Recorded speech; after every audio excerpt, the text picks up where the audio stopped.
So what if the traditional path to building a life in America just wasn't the best path anymore?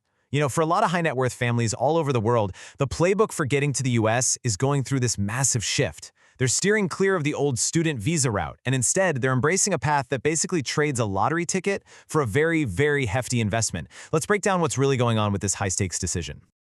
All right, here's what we're going to cover in this explainer. We'll kick things off with how the immigration playbook is changing. Then we'll do a head-to-head comparison, student visa versus investment.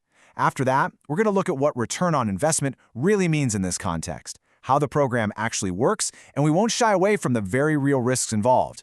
And finally, we'll get into the final calculation these families have to make. Okay, let's dive into Section 1, the shifting playbook. For decades, the path was pretty clear, right? Send your kid to a U.S. university, hope they get a great job, get sponsored by a company, and boom, eventually, they get that green card. But as we're about to see that whole traditional route, it's become a huge gamble, just riddled with uncertainty. So why is this path so unreliable now? Well, it boils down to a few key things. First, getting an H-1B work visa is now literally a lottery, and the odds are just brutal. Even if you land a job, the first work periods you get, called OPT, are super short. That puts a ton of pressure on finding a company willing to sponsor you for the long haul. The whole thing can drag on for a decade or more with absolutely no guarantee of success. Your status in the country is basically temporary the entire time.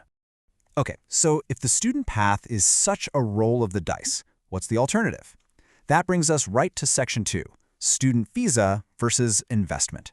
And this is really the heart of the matter, getting a clear look at these two completely different strategies. And when you put them side by side, wow, the differences are just stark.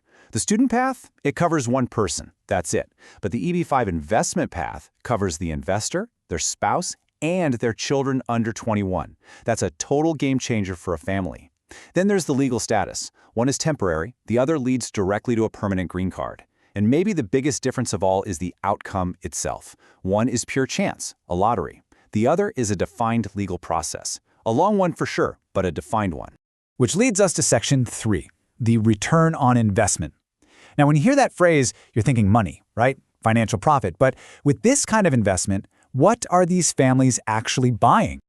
Okay, check out this number. The typical annual financial return on one of these EB-5 investments is just 0.5% to 1%. That is it. This is so clearly not a get-rich-quick scheme. So if the goal isn't making money, what on earth is it? And this quote just hits the nail on the head. What families are really investing in is the immigration outcome, not financial gain. The money is just the tool.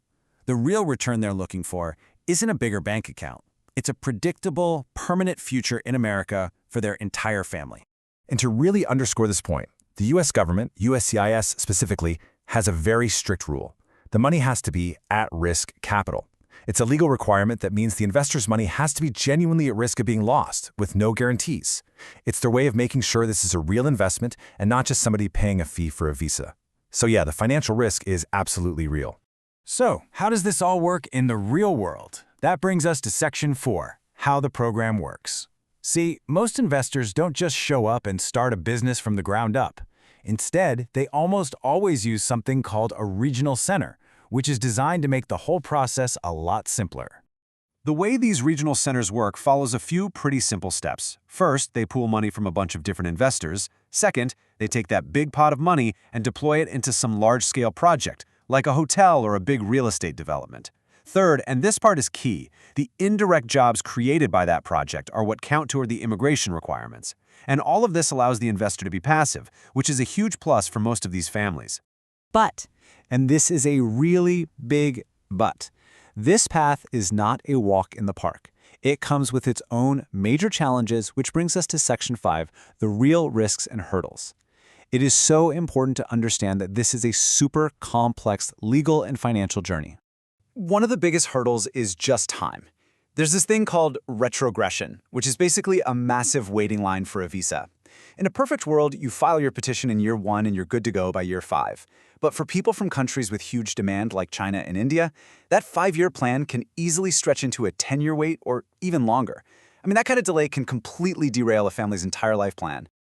And the long waits aren't the only headache. Investors are facing some other pretty big hurdles. USCIS puts the source of the investment money under a microscope. They want a paper trail for every single dollar. Then there's the risk that the actual business project could just fail. And sadly, fraud is a known danger in this industry, which means you have to be incredibly careful with your due diligence.